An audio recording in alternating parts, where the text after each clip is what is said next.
Alright guys, selamat sore semuanya. Beberapa waktu belakangan ini saya membaca sebuah berita di internet ya tentang Ethereum.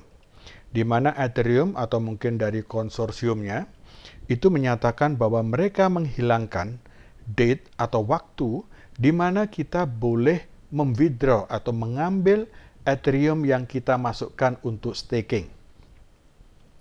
Ini mengingatkan mungkin 1 atau 2 tahun yang lalu ya, ketika saya memulai channel ini, saya membuat sebuah video tentang hati-hati tipuan Ethereum, tipuan maut Ethereum gitu. Saat itu saya membuat video itu karena kesal dan kecewa terhadap Ethereum karena mereka mau berubah menjadi proof of stake dari proof of work. Jadi saat itu belum dilakukan perubahannya, tapi sudah dikondisikan, sudah dikomunikasikan bahwa mereka akan berubah dari proof of work ke proof of stake.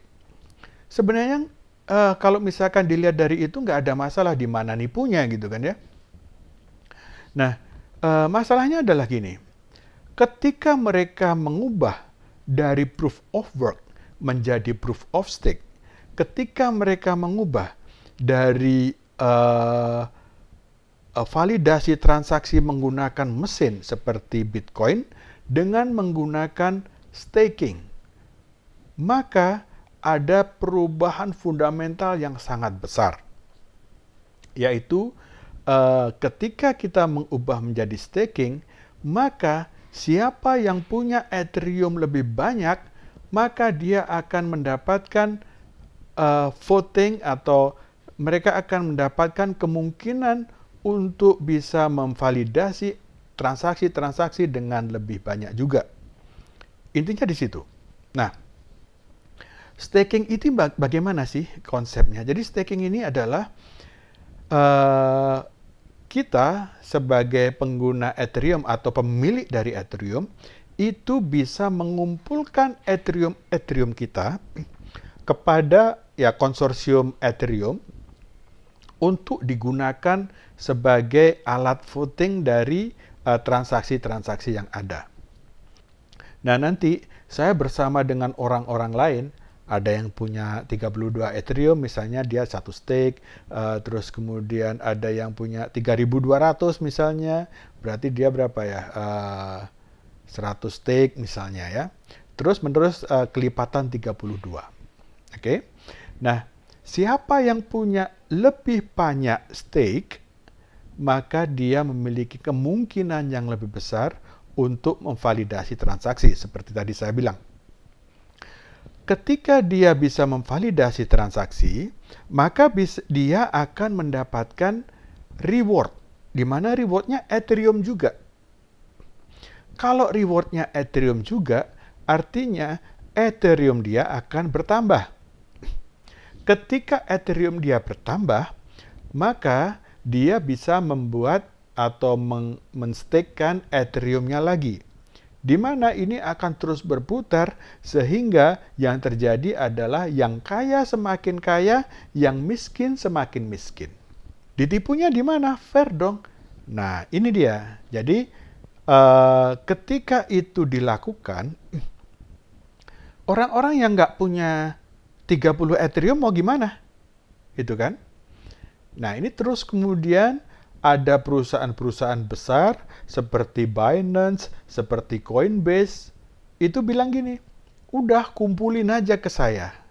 Nggak peduli lu punya cuma 1, punya 2, dan seterusnya, biar saya yang ngumpulin dan kemudian saya yang staking.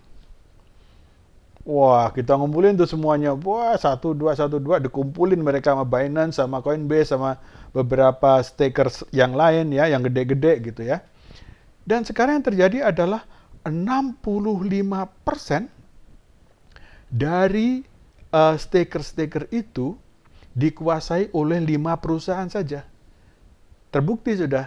Artinya sekarang sudah tidak lagi jadi sentralisasi, tidak lagi jadi desentralisasi, udah sentralisasi.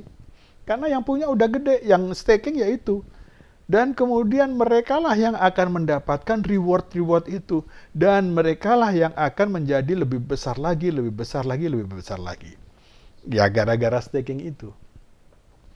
Itulah kalau saya bilang bahwa kita sedang ditipu oleh Ethereum. Sedangkan pengguna-pengguna biasa, Anda memakai Ethereum, Anda membayar fee-nya ini di-burn. Jadi semakin lama, di luaran ini Ethereum-nya akan semakin sedikit. Sehingga karena Ethereum di luar semakin sedikit, maka harga bisa dengan mudah dimanipulasi. Itu yang saya bilang waktu itu, kenapa kita ditipu oleh Ethereum. Oke? Itu satu hal. Yang kedua adalah Ethereum waktu itu ketika kita mau staking berjanji bahwa mereka atau kita boleh withdraw Ethereum itu dalam waktu 2 tahun. 2 tahun itu kapan? Ya sekarang ini. 2022. Apa yang terjadi sekarang? Ketika banyak perusahaan-perusahaan yang berjatuhan, ketika harga jatuh, mereka takut. Konsorsium Ethereum ini takut bahwa kalau mereka boleh ngelepas, boleh di-withdraw dan kemudian dijual, maka harga Ethereum akan jatuh juga. So, untuk menjaga, untuk manipulasi harga Ethereum, maka kita tidak boleh withdraw itu Ethereum yang kita stake. Ethereum yang kita serahkan tidak boleh di-withdraw, Ethereum yang di luar menjadi semakin sedikit, sehingga harganya semakin tinggi. Jadi, harga Ethereum sekarang itu bisa dikatakan sangat tinggi karena barangnya lebih sedikit, semakin sedikit di luaran. It's good untuk kita? Belum tentu. Kalau misalkan Anda staking, kemudian lihat harganya naik, Anda nggak bisa jual juga anyway. Kalau nanti udah boleh di-withdraw, pas Anda mau jual, turun juga harganya. So, intinya barang-barang yang dimanipulasi harganya, nggak akan tahan lama lah.